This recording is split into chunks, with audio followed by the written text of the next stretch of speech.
Hello friends, എല്ലാവർക്കും ഇടുക്കിക്കാരി ചാനലിലേക്ക് സ്വാഗതം. ഇന്ന് ഞാനിവിടെ തയ്യാറാക്കുന്നത് വെണ്ടയ്ക്ക തോരനാണ്. വെണ്ടയ്ക്ക തോരനോ മെഴുക്കുവരട്ടിയൊക്കെ തയ്യാറാക്കുമ്പം ഇത് കുഴഞ്ഞു പോവുക എന്നുള്ളൊരു പ്രശ്നം നിങ്ങളിൽ പലരും ഫേസ് ചെയ്തിട്ടുണ്ടാവും. അപ്പോൾ ഇതിനെ വളരെ സിമ്പിളായിട്ട് നമുക്ക് മാറ്റിയെടുക്കാവുന്നതേ ഉള്ളൂ. അപ്പോൾ അതെങ്ങനെയാണെന്ന് നമുക്ക് കണ്ടു നോക്കാം. ഇടുക്കിക്കാരി ചാനൽ സബ്സ്ക്രൈബ് ചെയ്തിട്ടില്ലെങ്കിൽ അല്ലെങ്കിൽ ആദ്യമായിട്ടാണ് കാണുന്നതെങ്കിൽ വീഡിയോയുടെ താഴെ കാണുന്ന റെഡ് സബ്സ്ക്രൈബ് ബട്ടൺ പ്രസ് ചെയ്ത് ചാനൽ സബ്സ്ക്രൈബ് ചെയ്യാൻ മറക്കല്ലേ. വെണ്ടയ്ക്ക തോരൻ തയ്യാറാക്കുന്നതിന് വേണ്ടി ഞാനിവിടെ 1/4 കിലോ വെണ്ടയ്ക്കയാണ് എടുത്തിട്ടുള്ളത്. നന്നായിട്ട് കഴുകിയതിന് ശേഷം ഇതുപോലെ ചെറിയ കഷ്ണങ്ങളായിട്ട് വട്ടത്തിൽ ഇതുപോലെ ചെറിയ കഷ്ണങ്ങളായിട്ടാണ് ഞാനിവിടെ മുറിച്ചെടുത്തിട്ടുള്ളത്. ഇനി നമുക്ക് വെണ്ടയ്ക്ക തോരൻ തയ്യാറാക്കി തുടങ്ങാം. അതിനായിട്ട് ഞാനിവിടെ ഒരു കടായി ചൂടാക്കി എടുത്തിട്ടുണ്ട്. കട്ടിയുള്ള ഒരു ചീനിച്ചട്ടി തന്നെ എടുക്കാനായിട്ട് ശ്രദ്ധിക്കുക.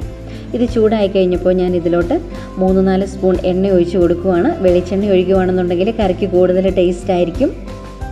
ഇപ്പം നമ്മൾ ഒഴിച്ച വെളിച്ചെണ്ണയൊക്കെ ചൂടായിട്ടുണ്ട്. ഇതിലോട്ട് ഞാൻ കടുകിട്ട് കൊടുക്കുകയാണ്.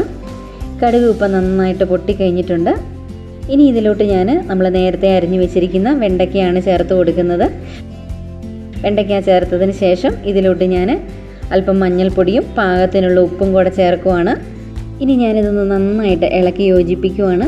ഞാൻ ഈ ഇളക്കി യോജിപ്പിക്കുന്ന സമയത്ത് നിങ്ങൾക്ക് കാണാൻ പറ്റും ഇതിലെ ആ ഒരു വഴുവഴുപ്പ്, വെണ്ടയ്ക്കയിൽ ഇതുപോലെ നന്നായിട്ട് വഴുവഴുപ്പുണ്ട്. അപ്പോൾ ഈ ഒരു വഴുവഴുപ്പ് കാരണമാണ് നമ്മൾ ഉണ്ടാക്കുമ്പോൾ മെഴുക്കുവരട്ടി ആയാലും തോരനായാലും അത് കുഴഞ്ഞു പോകുന്നത്. ഇപ്പോൾ ഞാനിത് മീഡിയം ഫ്ലെയിമിൽ വെച്ചിട്ടാണ് കേട്ടോ ഇളക്കി കൊടുത്തുകൊണ്ടിരിക്കുന്നത്. നന്നായിട്ട് ഇളക്കി കൊടുത്തുകൊണ്ടിരിക്കുക.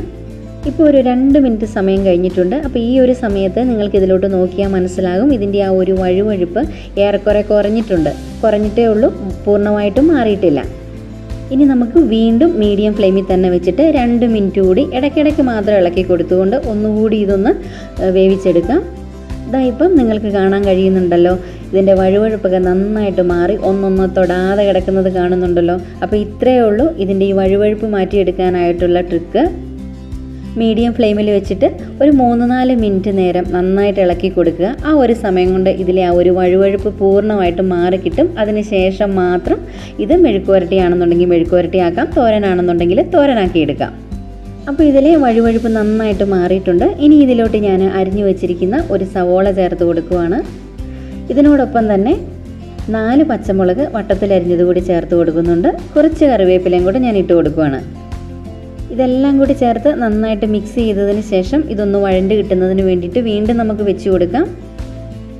ഏറ്റവും ആദ്യമേ തന്നെ സവോളയും പച്ചമുളകും ചേർക്കരുത്. വെണ്ടയ്ക്ക തന്നെ ആദ്യം ചേർത്ത് അതിലെ വഴുവഴുപ്പ് പൂർണ്ണമായിട്ടും മാറ്റിയതിന് ശേഷം മാത്രം ഞാൻ ഈ ചെയ്തിരിക്കുന്നത് പോലെ സവോളയും പച്ചമുളകും ചേർക്കുക. ആ ഒരു കാര്യം കൂടി പ്രത്യേകം ഒന്ന് ശ്രദ്ധിക്കണേ.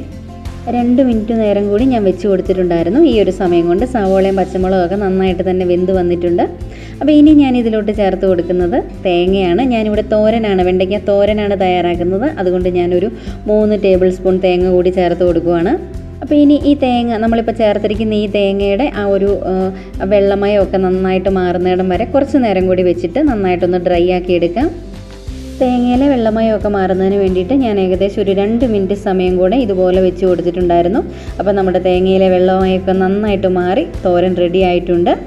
വെണ്ടയ്ക്കായിലെ ആ ഒരു വഴുവഴുപ്പ് മാറുന്നത്രയും സമയം മാത്രമാണ് ഞാൻ ഈ ഫ്ലെയിം മീഡിയത്തിൽ വെച്ച് കൊടുത്തിട്ടുണ്ടായിരുന്നത്. അതിനുശേഷം ഞാനത് സിമ്മിലോട്ട് മാറ്റിയിട്ടാണ് ബാക്കി കാര്യങ്ങൾ അത്രയും ചെയ്തിരിക്കുന്നത്.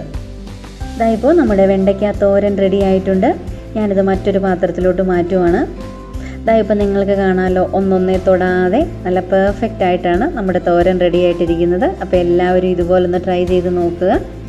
ഇനി നിങ്ങൾ വെണ്ടയ്ക്ക കൊണ്ട് തോരനാണെങ്കിലും മെഴുക്കുവരട്ടിയാണെങ്കിലും ഉണ്ടാക്കി നോക്കിയാൽ കൊഴിഞ്ഞു പോവുക എന്നുള്ള ഒരു പ്രശ്നമേ ഉണ്ടായിരിക്കില്ല. അപ്പോൾ എല്ലാവരും ഇതുപോലൊന്ന് ട്രൈ ചെയ്ത് നോക്കണേ. അപ്പോൾ ഈ വീഡിയോ നിങ്ങൾക്ക് ഇഷ്ടമായിട്ടുണ്ടെന്നുണ്ടെങ്കിൽ ഫ്രണ്ട്സും ഫാമിലിയും ഒക്കെ ആയിട്ടൊന്ന് ഷെയർ ചെയ്യുക. ഇടുക്കിക്കാരി ചാനൽ ഇതുവരെയും സബ്സ്ക്രൈബ് ചെയ്തിട്ടില്ലെങ്കിൽ സബ്സ്ക്രൈബ് ചെയ്യാനും മറക്കല്ലേ.